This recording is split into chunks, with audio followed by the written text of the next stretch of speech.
কথা আজকের পর্বে শুরুতে আপনারা দেখতে পাবেন চিত্রা জুনিকে সমানে অপমান করে যায়।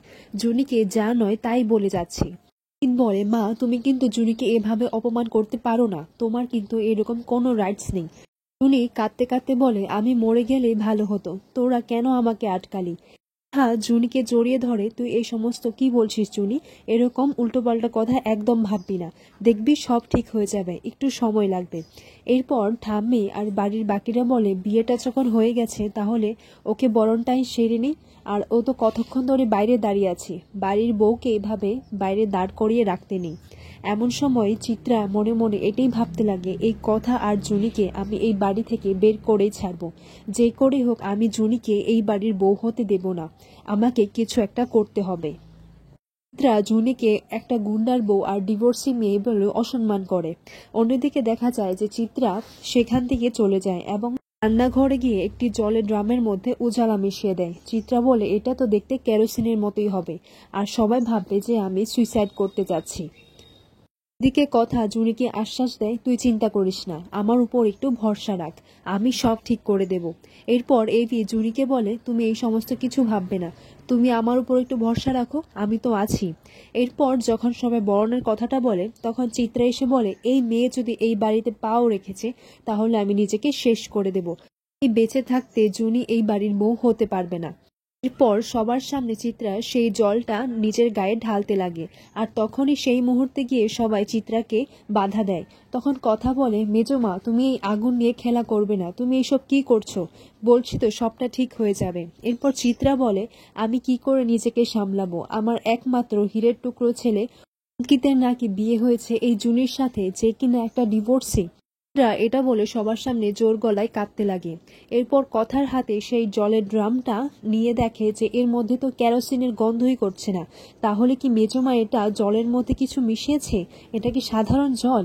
এরপর কথা বুঝে যায় যে মেজমা সবার সামনে নাটক করছে, কথা বলে জুনিকে এই বাড়ির বউ বলে বরণ করবে বলে তার জন্য এসব করছে। হ্যাঁ, মনে মনে বলতেই লাগে যে না, এটা আমি হতে দেব না, এটা সবার সামনে প্রমাণ করতে হবে।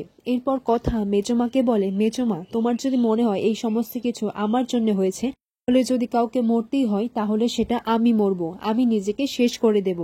ওর কথা নিজের গায়ে সেই জলটা ঢালতে লাগে।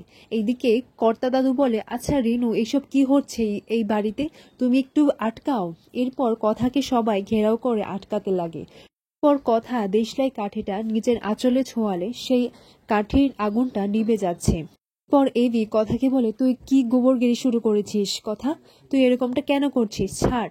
এইদিকে চিত্রা মনে মনে বলে, এই মেয়েটা ধরে ফেললো যে এটা কেরোসিন নয়, এটা জল, কি সাংঘাতিক মেয়ে রে বাবা, এই তো সবটা প্রমাণ করে দিবে, এখন তো সবাই বুঝে যাবে যে আমি নাটক করছিলাম। এরপর কথা এদিকে বলে, আমার তো কিছু হয়নি। বলে, ব্রো কিছু তো হয়নি, আগুনটা তো নিভে গেল, কিন্তু নিভে গেল কি করে, এটা তো কেরোসিন ছিল। এরপর কথা বলে, মেজমা তাহলে কি এটা কেরোসিন ছিল না, এটা কি সাধারণ জল ছিল। এরপর এভি কথাকে বলে, আচ্ছা তুই এরকম কেন করিস বলতো। কথা বলে, পাচক মশাই আমার তো কিছু হয়নি, দেখুন আগুন তো লাগেইনি। তখন এভি বলে, যদি কিছু হয়ে যেত। এদিকে অনেকে জুনিকে বলে, খুব রাগ হচ্ছে না আমার উপর, আপনার খুব রাগ হচ্ছে, আপনি একটু ভরসা রাখুন আমার উপর, আপনি আমাকে একটু সময় দিন, দেখবেন সময়ের সাথে আমি সবটা ঠিক করে দেব, সব ঠিক হয়ে যাবে। পর লেখা বলে, আচ্ছা মা তুমি তো বড়, তাহলে তুমি না হয় বরণটা সেরে ফেলো, মেজো বৌদির যা অবস্থা আমার তো মনে হয় না যে ও বরণ করবে। এরপর সেখানে প্র্যাটি গিয়ে অনিকেতকে বলে, এবার দেখলি তো, বুঝলি তো আমি কেন বারবার তোকে না করছিলাম, এইদিকে যেন বিষয়টা একটু সামনে রাখতে। অনিকেত বলে, আমি জানতাম মা সিন ক্রিয়েট করবে, কিন্তু এতটা। তখন ব্র্যাটি বলে, আরে তোর মা কি আমার মায়ের মতো নাকি যে ডাল কাটা নিয়ে তোর পেছে দৌড়বে আর পরে নিজেই কান্নাকাটি করবে। এরপর সবাই মিলে কথা অনিকেত আর জুনির বরণ করে। ওর কর্তা দাদু কথাকে বলে জুনিয়র অনিকেতকে কর্তা দাদুর ঘরে নিয়ে আসতে। এদিকে দেখা যায় চিত্রা দরজা বন্ধ করে এটাই ভাবতে লাগে যে এটা আমার সাথে কি হলো, শেষমেশ কি না জুনি আমার ছেলের বউ, না না এটা কিছুতেই হতে পারে না, আমি এটা হতে দেব না।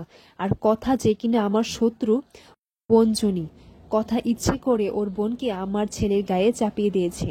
এরপর প্রান্তিকের কাছে চিত্রা ফোন করে দেখে যে নট রিচেবল বলছে। তখন চিত্রার মাথাটা আরো খারাপ হয়ে যায়।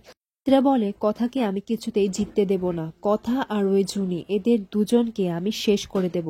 আমার নাম চিত্রা গুহ, আমাকে হারানো এতটা সহজ নয়। হারানো এতটা সহজ নয় কথা, আমি কখনো হারতেও শিখিনি।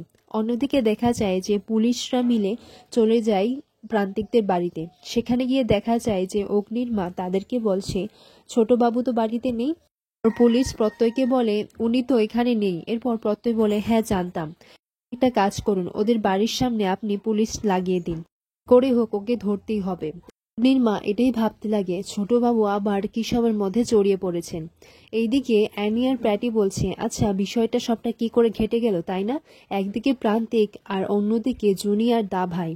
এরপর দেখা যায় যে কর্তা দাদু কথাকে বলে, কথা মা, তুমি আমাদের বাড়ির জন্য সবকিছু করেছো, সেটা নিয়ে আর নতুন করে কি বলবো, তাই তোমার উপরে আমার ভরসা আছে, তাই তোমার কাছ থেকেই আমি সব বিষয়টা জানতে চাই। এরপর কথা কর্তা দাদুকে সেই ঘটনার বিষয়ে পুরোপুরিভাবে খুলে বলে। ওর কর্তা দাদু বলে, হ্যাঁ সেসব তো বুঝেছি, কিন্তু এরকম একটা সিদ্ধান্ত নিলে তখন এভি বলে এটা পুরোপুরি ওর পার্সোনাল বিষয়। কর্তা দাদু বলে, হ্যাঁ সে তো ঠিক আছে, ও তো অ্যাডাল্ট হয়ে গেছে। তখন কর্তা দিদা বলে, আচ্ছা ঠিক আছে, আচ্ছা অঙ্কিত দাদু ভাই, তুমি তো অন্যরকম ভাবে ওকে সাহায্য করতে পারতে, কিন্তু এরকম একটা কাজ তুমি হুট করে সিদ্ধান্ত নিয়ে নিলে। এরপর কর্তা দাদু বলে, আচ্ছা তুমি জুনির বিষয়ে কতটা সিরিয়াস? এরপর অনেকে দাদানকে এটাই বলতে যাবে যে সে জুনিকে ভালোবাসে, কিন্তু সে বলতে পারেনি। দাদু বলে, তুমি বলো কি বলছিলে তুমি জুনিকে? এরপর অনিকেত বলে, আসলে দাদান, আমি বিশ্বাস করি যে জুনি এই বাড়িতে ভালোই থাকবেন। আগামী পর্বে দেখা যায় যে লেখা কথাকে বলে, আচ্ছা আজকের রাতটা তুমি না হয় জুনির সাথে থেকে যাও। তখন কথা বলে, আচ্ছা ঠিক আছে আমি থাকবো। তখন এইটা শুনে চিত্রা বলে, আজকের রাতটা হয়তো তোমাদের শেষ রাত হবে। এরপর চিত্রা একটা স্ক্রু তার হাতে নিয়ে বলে, তোমরা নিশ্চিন্ত মতে এই ফ্যানের নিচে ঘুমোবে তাই না? ফ্যান চালিয়ে ঘুমোবে। সে তো তোমরা ঘুমোবেই, কিন্তু তারপর কি হবে? দুজনে নিশ্চিন্তে ঘুমোবে তাই না? এইদিকে দেখা যায় যে কথা জুনিকে বলে, আচ্ছা কি রে, ফ্যানের মধ্যে কিরকম একটা আওয়াজ আসছে না? তখন জুনি বলে, মাঝে মধ্যে এরকম হয়ে থাকে, তুই শুয়ে পড়, এতটা চিন্তা করিস না।